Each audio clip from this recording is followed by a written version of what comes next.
वाहन चलाने से पहले सुरक्षा संबंधी बातों का ध्यान रखूंगा। मैं सड़क एवं यातायात नियमों का हमेशा पालन करूंगा। मैं अपने एवं सड़क पर चलने वाले सभी साथियों की सुरक्षा का ध्यान रखूंगा। मैं अपने एवं सड़क पर चलने वाले सभी साथियों की सुरक्षा का ध्यान रखूंगा। मैं समर्पित भाव से सड़क सुरक्षा पर नियमित रूप से कार्य करूंगा तथा दूसरों को भी शिक्षित एवं जागृत करने के लिए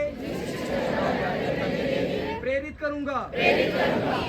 मैं सड़क पर दुर्घटना पीड़ित व्यक्ति की मदद करने में हमेशा